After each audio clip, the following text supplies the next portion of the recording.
Most people believe investing in the S&P 500 is simple. Yet the moment they open their brokerage app, confusion appears. They see multiple funds with nearly identical names, and the machine stops making sense. This is the first moment of pain, and pain is useful if you reflect on it. The problem is not the S&P 500 itself. The problem is that most investors act without understanding the system they are stepping into. Every financial outcome is driven by repeating cause and effect relationships. If you choose a fund without understanding how and why it works, you are not building wealth. You are outsourcing your future to chance. To make good decisions, you first need to understand the system you are operating in. The S&P 500 is often described as a list of stocks, but that description is too shallow to be useful. In reality, it is a machine designed to measure and represent the dominant forces of the U.S. economy at any given time. Once you see it this way, many confusing questions disappear. The S&P 500 was introduced to solve a practical problem. Investors needed a way to observe economic performance continuously rather than through delayed snapshots. The solution was a system that tracks the largest and most influential companies in real time. But this system only works because it evolves. A committee regularly evaluates companies based on size, profitability, and financial stability. If a company no longer meets the criteria, it is removed. If a stronger one emerges, it is added. This is cause and effect operating in a loop. History teaches us an important lesson here. Only a small number of the original companies from decades ago remain in the index today. This is not a flaw. It is the design. Capitalism itself is an evolutionary system. Companies rise, peak, and decline. The index survives because it replaces failing parts before they break the machine. If you invest in the S&P 500, you are not betting on specific companies. You are betting on this evolutionary process continuing. This is where many investors make their first mistake. They think they are buying performance. In reality, they are buying exposure to a process. That process rewards innovation, efficiency, and scale over long periods of time. It also eliminates weakness without emotion. When you understand this, short-term volatility becomes less frightening. Volatility is simply the noise created while the machine reallocates capital. Another important truth is that you cannot buy the S&P 500 itself. It is not a product you can hold. It is a model. Because of this, financial institutions create funds that replicate it. Their job is not to be clever. Their job is to follow rules. If a company represents a certain weight in the index, the fund mirrors that weight. When the index changes, the fund changes. This is mechanical, not discretionary. The pain most beginners feel comes from acting before understanding. They see multiple funds with similar names and assume complexity where there is mostly repetition. Pain without reflection leads to confusion. Pain plus reflection leads to progress. Once you understand that the S&P 500 is a system governed by repeating rules, not a mystery box, you are ready to make rational decisions instead of emotional ones. Once you understand that the S&P 500 is a system rather than a product, the next logical question appears. If the index is one machine, why do so many funds exist that all claim to track it? This is where most investors begin to feel uncertainty. And uncertainty often leads to poor decisions. The answer is straightforward. You cannot buy the index itself. It is only a set of rules and measurements. To turn those rules into something investable, institutions create funds whose sole purpose is to replicate the index as closely as possible. These funds are not trying to express opinions. They are trying to remove opinion entirely. Their success is measured by how closely they follow the system. Think of this as multiple factories building the same machine. The blueprint is identical. The output is nearly identical. What differs are the internal processes. One factory may operate more efficiently. Another may charge higher fees. Another may allow more flexibility in how the machine is used. These differences are real, but they do not change the core function of the machine. This is where cause and effect becomes important. If two funds track the same index, their long-term performance will be nearly the same before costs. The main drivers of divergence are fees, structure, and liquidity. Fees act as friction. Over short periods, friction feels small. Over decades, friction compounds. Structure determines how and when you can interact with the fund. Liquidity determines how smoothly you can enter or exit without disrupting the price. Many beginners misinterpret choice as opportunity. They assume that having more options increases their chances of picking the best one. In reality, it often increases confusion. When the differences between options are small, the cost of overthinking becomes larger than the benefit of optimization. This is a common pattern not just in investing, but in decision-making systems more broadly. History supports this idea.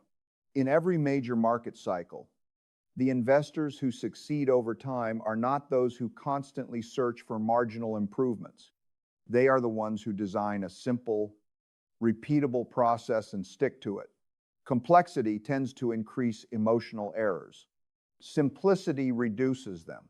The pain you feel when staring at multiple similar funds is useful data. It signals that you are trying to decide without a framework. Pain plus reflection leads to progress. Reflection asks a better question, not which fund is best, but which fund best fits my system, my constraints, and my time horizon. Once you accept that most S&P 500 funds are variations of the same machine, you stop searching for perfection. Instead, you focus on alignment. Alignment between costs, flexibility, and your personal goals. This shift in thinking is what separates disciplined investors from reactive ones. Once you accept that all S&P 500 funds are built from the same blueprint, the real work begins. The question is no longer which fund is better in absolute terms. The question becomes which version of the machine is most compatible with how you intend to use it. This is where understanding levers becomes essential. Consider a fund like SPY. Structurally, it is designed for maximum liquidity. Millions of shares change hands every day. This means prices adjust smoothly and transactions occur with minimal friction. The cause and effect relationship here is clear. High liquidity reduces execution risk and increases flexibility. That flexibility allows investors to apply additional strategies, such as selling options, to generate income. However, this flexibility comes at a cost. The expense ratio is slightly higher. That cost is the price of optionality. Now consider a fund like SPY-M. It tracks the same system, but the levers are adjusted differently. Costs are minimized, share prices are lower, making capital deployment psychologically easier for newer investors. Liquidity is sufficient, but not optimized for advanced strategies. The cause and effect relationship here favors long-term compounding rather than tactical flexibility. Over long periods, lower friction increases the probability of better outcomes, assuming consistent behavior. Funds offered by Vanguard represent a philosophical choice embedded into structure. The emphasis is on minimizing costs and removing unnecessary complexity. History supports this approach. Over multiple market cycles, cost efficiency has proven to be one of the most reliable predictors of long-term success for passive investors. The lever being pulled here is simplicity. Simplicity reduces behavioral errors, which are among the most damaging forces in investing. Then there are funds like IVV. Again, the machine is the same, but the income lever is slightly adjusted. Dividend distributions may be marginally higher, which can matter for investors who value periodic cash flow. The trade-off is minimal, but it still exists. Every adjustment introduces a new set of probabilities. None are right or wrong. They are simply different. A common mistake is focusing on surface-level metrics such as share price. Share price is not a measure of value. It is a unit of measurement. What matters is how much capital is exposed to the system and how long it remains there. A machine does not reward you for owning more units. It rewards you for time, discipline, and alignment. History is clear on this point. Investors who switch machines frequently in search of marginal improvements tend to underperform those who commit to one well-designed system and let it run. Over-optimization increases decision fatigue. Decision fatigue leads to emotional errors. Emotional errors compound negatively. Pain appears when investors realize they have been focusing on the wrong variables. Reflection turns that realization into progress. Once you see these funds as similar machines with different levers, the fear of choosing the wrong one fades. You begin to understand that success is not about precision. It is about consistency within a system that aligns with your goals and constraints. At this point, many investors assume that all S&P 500 vehicles are interchangeable. This assumption is close to the truth, but not precise enough to guide good decisions.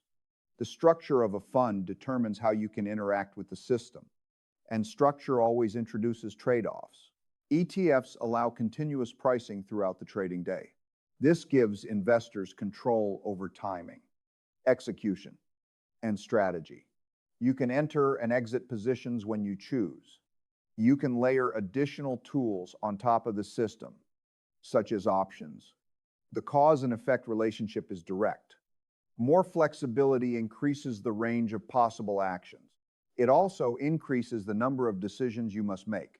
Mutual funds like FXAIX operate differently. Transactions occur only once per day at the net asset value calculated after the market closes. You give up intraday control in exchange for simplicity. This reduces decision points. Fewer decision points reduce emotional interference. Over long periods, this reduction in behavioral error can be more valuable than flexibility itself. FXAIX represents one of the purest expressions of passive investing. Costs are extremely low. The system runs quietly in the background. Capital is exposed to the same evolutionary forces of the S&P 500, but without the temptation to intervene. For investors whose primary objective is long-term accumulation, this structure can be highly effective. However, no structure is objectively superior. It depends on how the investor behaves within the system. Flexibility without discipline becomes a liability. Simplicity without commitment becomes stagnation. The historical record is clear. Many investors underperform not because their investments are poor, but because their behavior disrupts otherwise sound systems. Another important distinction is optionability. ETFs like SPY allow investors to generate additional income through strategies such as selling covered calls. This introduces a second system layered on top of the first. When used correctly, it can increase cash flow. When misunderstood, it can cap upside or increase risk. The lever here is complexity. Pulling it requires knowledge, discipline, and a clear objective. FXAIX removes this lever entirely. You cannot use options. You cannot trade intraday. What you gain is clarity. You know exactly what the system will do. It will track the S&P 500. It will distribute dividends. It will compound over time. Nothing more, nothing less. Pain often comes from choosing a structure that conflicts with personal tendencies. An investor who enjoys activity but chooses a rigid system will feel constrained. An investor who seeks simplicity but chooses flexibility will feel overwhelmed. Reflection aligns structure with temperament. Progress follows alignment. Understanding these trade-offs allows you to choose deliberately rather than reactively. When structure matches behavior, the system works quietly. That is usually a sign that it has been designed correctly. Once you understand the machines and their trade-offs, the final step is decision-making. Good decisions are not about certainty. They are about stacking probabilities in your favor. This requires a framework. Without one, choices feel emotional. With one, they become mechanical. Start by identifying your primary objective. If your objective is flexibility and the ability to generate additional income, then you need a structure that supports those behaviors. In that case, an ETF with high liquidity becomes the logical choice. The cause and effect relationship is clear. High liquidity enables smooth execution. Smooth execution enables strategies such as covered calls. If you intend to use those strategies consistently and responsibly, the slightly higher cost becomes a rational trade-off. If your objective is long-term accumulation with minimal interference, then cost efficiency becomes the dominant variable. In this case, funds with the lowest friction increase the probability of success over long time horizons. Small differences in fees compound into large differences in outcomes. History repeatedly confirms this. Investors who minimize friction and maximize time exposure tend to outperform those who attempt frequent optimization. If your objective includes periodic income through dividends, then adjusting the income lever slightly may improve your personal utility. The expected return of the system remains largely the same, but the cash flow pattern changes. This does not make the system better or worse. It makes it more aligned with a specific need. If simplicity is your highest priority, then removing flexibility altogether may be the best choice. Mutual funds eliminate intraday decisions and reduce the temptation to act. This structure increases the probability that the system will be left alone to do its work. For many investors, this behavioral advantage outweighs the benefits of flexibility. Another important principle is concentration of behavior. Owning multiple S&P 500 funds does not meaningfully diversify your exposure. It diversifies your decision points. Each additional fund introduces another lever to monitor. Monitoring increases engagement. Engagement increases the risk of emotional intervention. From a system perspective, simplicity improves robustness. The most common mistake investors make at this stage is delaying action in search of the perfect choice. This is a misunderstanding of probability. Time in the system is one of the most powerful drivers of outcomes. Delaying exposure to optimize small differences often has a lower expected value than committing early to a reasonable choice. Pain appears when investors realize they have overcomplicated a simple system. Reflection transforms that pain into progress. Once you accept that there is no perfect S&P 500 fund, only a suitable one, decisions become easier. You stop asking which fund is best and start asking which behavior you can sustain through full market cycles. That shift in thinking is the real decision edge. At the end of this process, the most important realization is simple. The S&P 500 is not where most investors fail. Most investors fail at the level of alignment. They choose systems that conflict with their behavior, their time horizon, or their emotional tolerance. When that conflict appears, they interfere. Interference is what breaks otherwise sound machines. In my own experience, I have learned to separate systems by purpose. One system may be designed to generate income. Another may be designed to compound quietly over long periods of time. Mixing purposes inside a single system creates confusion. Clear objectives create clarity. Clarity reduces emotional noise. This is not about being right. It is about being consistent. History shows that wealth accumulation is rarely the result of clever timing. It is the result of allowing compounding to operate through full market cycles. Those cycles include expansion, contraction, fear, and recovery. Each phase tests discipline differently. Investors who survive these tests are not those with the most complex strategies. They are those whose systems require the least intervention. This is why thoughtful disagreement with yourself is essential. You should always ask, how do I know this system will work for me? The answer lies in your ability to follow it when conditions are uncomfortable. If a system depends on frequent decisions, ask whether you can execute those decisions consistently. If it depends on patience, ask whether you can tolerate long periods of inaction. Pain is unavoidable in investing. Markets fall. Headlines create fear. Doubt appears.